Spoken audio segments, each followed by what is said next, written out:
Why can it be so frustrating when your partner, in your opinion, cannot park, or maybe cannot drive at all? She drives just a little too slowly. She brakes at moments when you think, why now? She hesitates at roundabouts.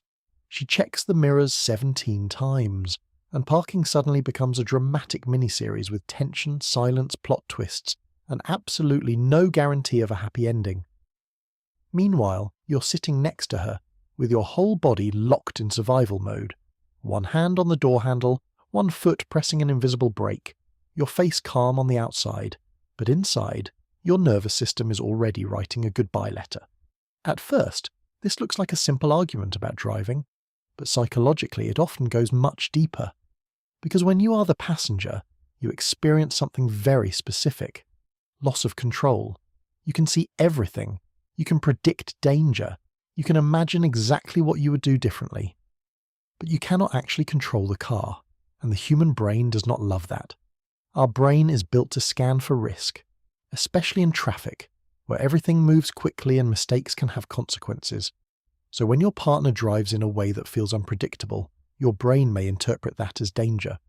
Not because she is actually dangerous, but because you are not the one making the decisions. That is why some people become terrible passengers. They sigh, they grab the seat, they give helpful advice every 3 seconds. Brake. Careful. Watch that bike. There's a car. Yes, I know you saw it, but did you really see it? For the driver, this does not feel helpful at all. It feels like criticism. She may be thinking, I am doing my best.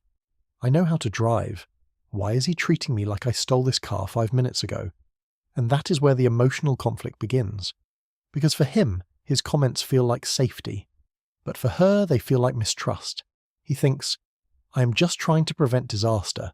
She hears, I do not trust you. And in relationships, that difference matters. Because criticism in the car often touches a deeper emotional theme, competence. Driving is not just a practical skill. For many people, it is connected to independence, adulthood, confidence, and personal capability. So when someone says you cannot park, or you are a terrible driver, it may sound like a joke. But emotionally, it can land as, you are not capable, you're clumsy, you cannot handle responsibility. And that hurts, especially when it comes from your partner, because your partner is not just any passenger. This is the person whose opinion matters, the person you want to feel safe with, the person you want to feel respected by. So a small comment about parking can suddenly feel much bigger than the parking spot itself. For the passenger, the deeper question might be, can I relax when I am not in control? But for the driver, the deeper question might be, do you trust me enough to let me do this my way? That is why these situations can escalate so quickly. One person is dealing with anxiety, the other person is dealing with feeling judged, and both think they are reacting to the road, but actually they are reacting to each other. There is also another psychological layer, the illusion of superiority. Most people believe they are above average drivers, which is, statistically, a little suspicious. But it means that when we sit next to someone else, we often compare their driving to our own internal standard. We think, I would have gone already. I would have parked faster. I would have taken that gap. I would never have stopped there. But different does not always mean worse. Some people drive cautiously because they are careful. Some people take longer to park because they want to avoid damage. Some people brake earlier because they prefer safety over speed. The problem is that the passenger often sees hesitation as incompetence, while the driver may experience it as responsibility. So the same behavior gets two completely different meanings. He sees, she does not know what she is doing. She feels, I am being careful. And once meaning enters the situation, the argument is no longer about driving. It becomes personal. This is where couples can learn something useful. The passenger has to ask, am I actually helping? Or am I trying to manage my own anxiety by controlling her? Because sometimes the commentary is not really about improving the driving. A healthier response might be, I know you are nervous, but your comments make me feel judged. Please only speak up if there is real danger. And the passenger might say, I realize I get tense when I am not driving.